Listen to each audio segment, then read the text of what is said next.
Hello guys, welcome to my channel. I hope everything's okay in your life. In this video I will talk about a series where players will convey their ideas to the developers. This is the first part. I know for some players this will sound funny, but rather than constantly presenting an issue to the dev team, I want to prepare a series of which we can present the existing problems with solutions. I think you will understand my purpose more clearly when you watch entire video. But we need to make these videos reach more people. If we can make a video under the name of the BDO tag fall into the trends of behalf of YouTube, we can make it attractive. I think the old player remembers Pierre Morland made a video expressing his discomfort with the chronic problems of the game and left the game. You may remember that some of the topics in that video were seen by the developers and the actions started. For example, my stats tab, you're currently using it, was added to the game in a period of 1 week due to the reapproach in that video. We talk a lot about the problems in BDO community, but we can make a development team's jobs easier by offering solutions, suggesting solutions. I haven't asked you for anything like this in any of other videos on my channel. However, this is a video concerns the community rather than a personal issue. Please be careful to share this video on your Discord, social media, and etc. I think the more people we reach, the faster we will get results. In the next episodes, I will include the problems and the solutions that you mentioned in the comments. But remember, this video is in a video series on general issue of the game. Avoid specific topics like asking for buffs for your own class, own PvP, PvE situation, and etc. I hope we can achieve something with your help. Let's go and check what we have. Okay, initial topics will be about weapons. We couldn't make any sense for the main weapon in the game to be missing 2 AP from the Awakening weapon. This poses a small problems for the players. When the Awakening AP gets a cap, the main AP cannot get it. Equalizing the AP values of these 2 weapons will be useful for the game. Another problem is that in cases the Awakening weapon cannot be used in the character tagging. For example, a situation that started with the Dracania was tried to be sold with the Pocket Watch item. As you know, when you upgrade the Pocket Watch item with Garmoth Heart, you get extra 3% critical damage and 2 extra crystal slots. However, a player with Pen Black Star, Pet Black Star, Pen Dandelion, C20, C10 or whatever you say, cannot use the weapon stats here. It's really sad that we cannot benefit from the stats of our Awakening weapon, which we have obtained with our own efforts, our own money and time. In addition, we have to remove the Garmoth Heart item in the Awakening weapon so we can use it on Pocket Watch item.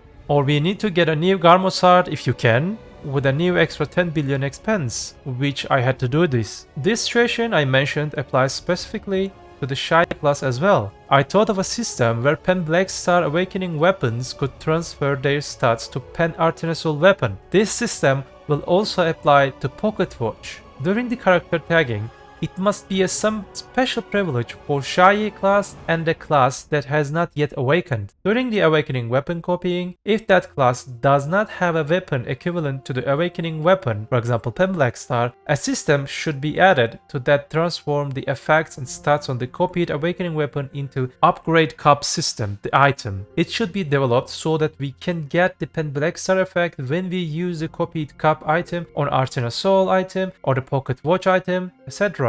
In this way, we get rid of buying extra Garmoth items and at the same time, we can use the stats on the Pen Black Star, Pen Dandelion or etc. weapon in the characters we have tagged. Okay, let's check another quality of life update thing. A suggestion about artifacts. As you know, the Crystal Preset system has changed recently. It has become a family-bound mechanic. Our artifact bags are not enough for the players. The numbers of the preset is not enough for the players also. To prevent this, the number of artifact bags and the preset should be tripled. If they wish, they can do this as with the Crystal Preset, some of them free and some of them can be purchased with pearls. Also, artifacts should be bound to the family, a preset that we have prepared in any character we want. We can use it whenever we want, wherever we want. This mechanic is currently used in the game's crystal system. It shouldn't be hard to add this for artifacts. Another thing is about multi-produced, multi-crafted items such as Caphras and Elixirs should be developed to have 10 production to 100. This can have some prerequisites, for example, Master 1 Alchemy and above can do this. Another similar situation is Mythical Spirit Powder item grinding process. For this, a system must be added. For example, something like a mass exchange can be added to the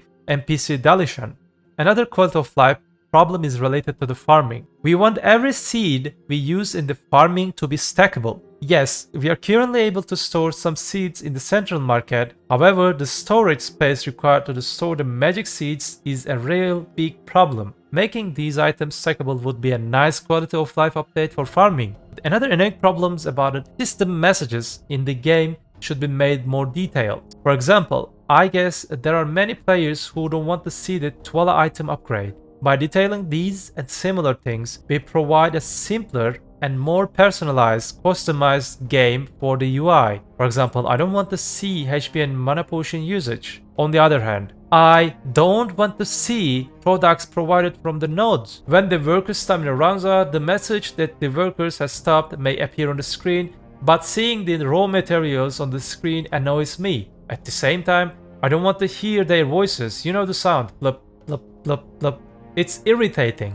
Another quality of life update suggestion, it would be good update to see the dyeability of pearl items prior to purchase. While some costumes are not very beautiful in their own original form, they look very nice when you dye them. This would be a good choice for the players who likes to dye their costumes, that kind of cosmetic things. We all know that level doesn't matter much in game. After 62 and 63, it doesn't matter that much. It would be good for the players to give a meaning to the level rewards. For example, for level 64, 140 fail stack, for level 65, 180 fail stack, for level 66 can be given as 210 fail stack.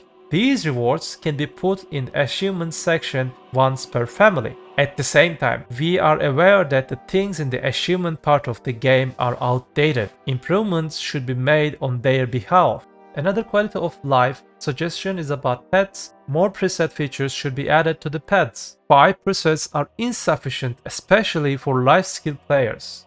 Another funny situation, as you know, there is a costume called Nouverikant in the game. It's a costume that takes time to craft. At the same time, you have to spend 30 billion average silver. What you get when you make this set is not very satisfying. For example, the skill feature of the tier 4 pets must be special like Garmod pet. It should give 100 HP extra and can be spawned at the same time with Garmod pet. So this thing is just great. This costume is craftable for endgame players for extra 100 HP stat. Another suggestion is about world bosses and field bosses. Special tokens should be added to the field bosses and world bosses. This token is presented to us an event that already exists in the game. This token or one with different rewards must be common to all bosses. We should be able to trade special things that are difficult to obtain in the game with this token. For example, the immortal oil item is almost impossible to craft. An immortal oil exchange can be added to this token, and by adding many more things, the popularity of the bosses can be increased significantly. My final suggestion is about alchemy stones. I think there's a serious lack of content regarding the development of alchemy stones, especially the current AP and DP values of the player who have reached end of the game are sufficient for them. At this point, different stats become the player's requests. It is possible to obtain these with very rare, almost impossible alchemy stones. There are cases of vaporization during the upgrade of alchemy stones in this game. A common item can be added to the game to eliminate this, to stop this, just like crown stones used in the item upgrade. However, these items should not be pay-to-win item. My suggestion is as follows. One protective item must be designed, and this item must be crafted with 30 crystals of despair and 15 scorching sunshine. One of these items should be used to upgrade the sharp level alchemy stone and prevent the item from being lost or leveled down. For the next level, 2 of these items must be used, and then 4 items for the maximum level must be used in the attempt to reach for the last level. In this way, people who want to reach alchemy stones will find themselves in a safer system. Also, thanks to this system, the market values of the crystals of despair and scorching sunshine will remain high. As you know, these items are in the market at minimum or near to minimum values and significantly reduce the income of endgame and mid-game spots. Alright, please do not hesitate to share your thoughts in the comment section. Be sure that I will take your suggestions for the next video. I hope you guys like my content. Do not forget, BDO is just a game, Have a nice game.